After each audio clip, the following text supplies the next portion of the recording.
तो दोस्तों स्वागत है आप सबको फिर से एक नए वीडियो में। फ्रेंड्स आज की वीडियो में लूसेंट का top 50 most important GK GS question लेकर आ गए, जो कि एग्जाम्स में काफ़ी बार पूछे जा चुके हैं और आगे भी पूछे जा सकते हैं। तो देर न करते चलते वीडियो को स्टार्ट करते हैं। और आज का जो प्रश्न है वन लाइनर क्वेश्चन है, यानी कि विदाउट ऑप्शन।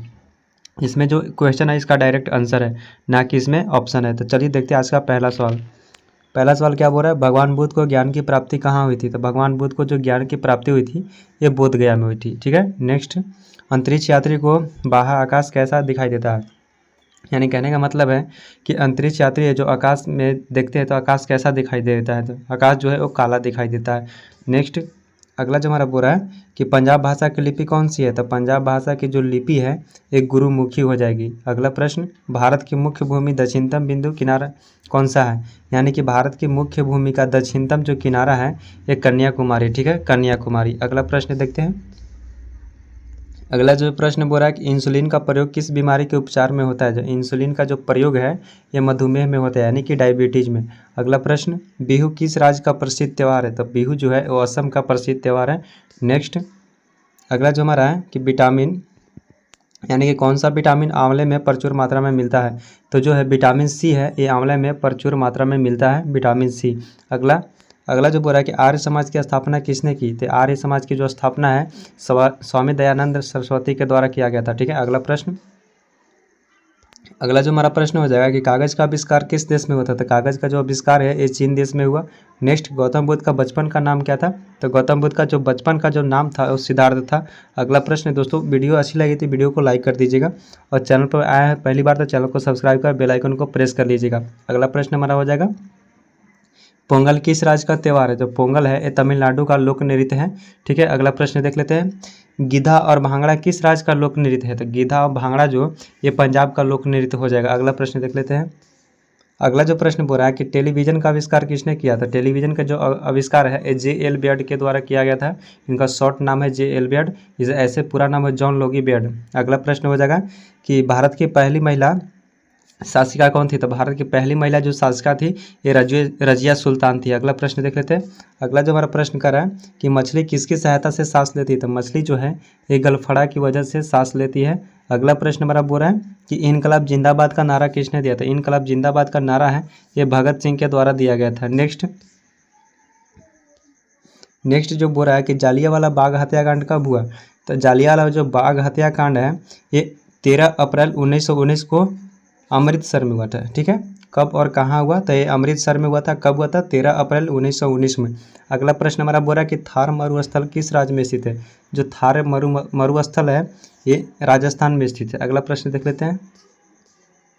अगला जो हमारा प्रश्न बोल रहा है कि वास्को डी गामा कहाँ का रहने वाला था? वास्को डी गामा ये पुर्तगाल का रहने वाला था, जो कि भारत का खोज किया था। कब किया था? तो ये 1498 ईस्वी में भारत का खोज किया था। ठीक है, अगला प्रश्न देख लेते हैं। अगला जो हमारा प्रश्न बोल रहा है कि हवा महल स्थित है, यानी कि ये हवा महल कहाँ स्थित है? जयपुर में स्थित है। अगला प्रश्न देख लेते हैं। अगला जो हमारा प्रश्न बोल रहा है कि लौह पुरुष किस महापुरुष को कहा जाता है? तो लौह पुरुष है ये सरदार पटेल को, यानी कि सरदार वल्लभ भाई पटेल को लौह पुरुष की उपाधि दी गई है। अगला प्रश्न, नेताजी किस महापुरुष को कहा जाता है? तो नेताजी है ये सुभाष चंद्र बोस को नेताजी की उपाधि दी गई है। अगला प्रश्न देख लेते हैं।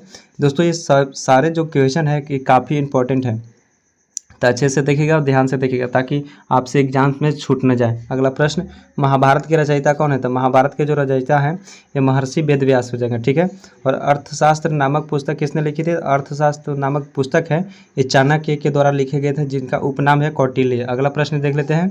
अगला जो हमारा प्रश्न बोल रहा है कि सूर्योदय का देश के नाम से कौन सा देश प्रसिद्ध है? यानी कहने का मतलब है कि सूर्योदय का देश किसे कहा जाता है? तो इसे जापान को सूर्योदय का देश कहा जाता है। अगला प्रश्न हमारा हो जाएगा कि कर्क रेखा भारत के कितने राज्यों से गुजरती है? तो कर्क रेखा है ये भारत के 8 राज्यों से होकर गुजरती है, जिसे याद करने का शॉर्ट ट्रिक है मित्र पर गमछा झार। इसमें जितने भी मतलब लेटर आ जाएंगे सभी मतलब इसमें कनेक्ट हो जाएंगे। अगला प्रश्न देख लेते हैं।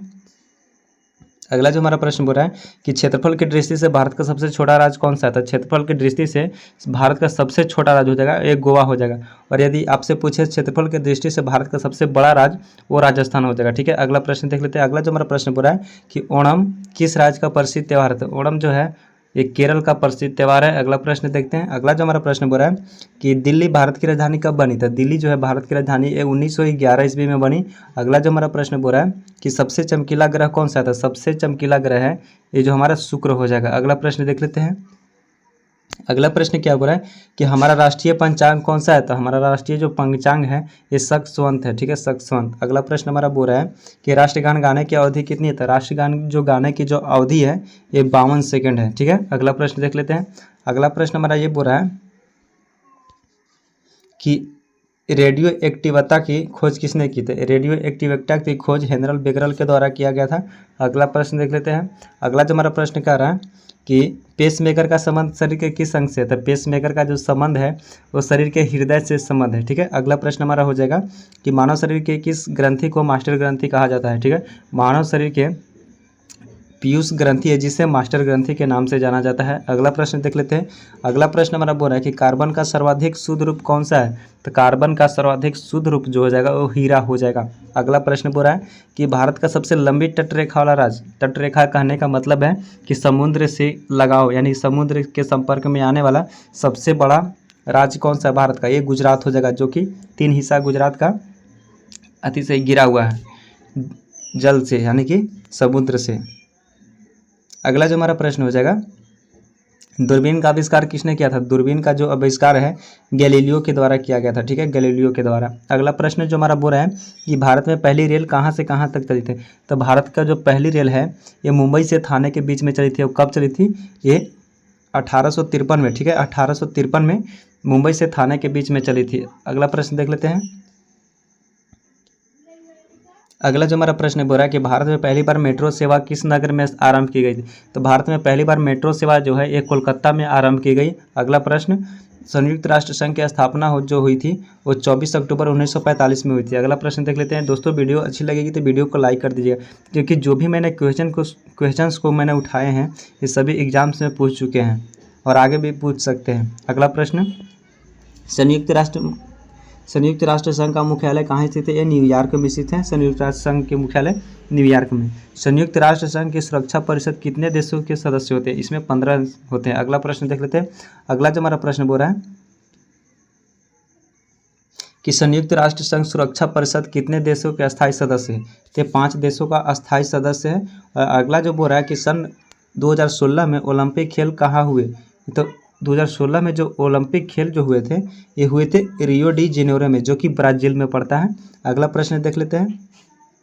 अगला जो हमारा प्रश्न बोल रहा है कि अंतर्राष्ट्रीय मानव अधिकार दिवस कब मनाया जाता है? तो अंतर्राष्ट्रीय जो मानव अधिकार दिवस है ये 10 दिसंबर को मनाया जाता है। और अगला प्रश्न हमारा बोल रहा है कि भारत का दक्षिणतम बिंदु कौन सा है? दक्षिणतम बिंदु जो हो जाएगा ये इंदिरा पॉइंट हो जाएगा। अगला जो हमारा प्रश्न बोल रहा है कि 1939 में कांग्रेस छोड़ने के बाद सुभाष चंद्र बोस ने किस दल की स्थापना की? तो 1939 में कांग्रेस छोड़ने के बाद सुभाष चंद्र बोस ने ये फॉरवर्ड ब्लॉक की स्थापना की, ठीक है। अगला प्रश्न जो हमारा है कि भारत का प्रथम गवर्नर जनरल कौन था? तो भारत का जो प्रथम गवर्नर जनरल था ये लॉर्ड विलियम बेंटिक हो जाएगा। अगला प्रश्न और वीडियो का सबसे लास्ट प्रश्न, ठीक है। और ये अंतर्राष्ट्रीय महिला दिवस किस तिथि को मनाया जाता है? अंतर्राष्ट्रीय महिला दिवस है ये 8 मार्च को मनाया जाता है। दोस्तों ये रहा हमारा लूसेंट का top 50 most important GK GS, जो कि हर एग्जाम्स में पूछे जा सकते हैं और पूछे जाते हैं। तो वीडियो को करते हैं यहीं पे स्टार्ट नहीं एंड करते हैं। तो उम्मीद करता हूँ कि वीडियो अगर आपको अच्छी लगी तो वीडियो को लाइक कर दीजिएगा। चैनल पर पहली बार आए तो चैनल को सब्सक्राइब कर बेल आइकन को प्रेस कर लीजिएगा।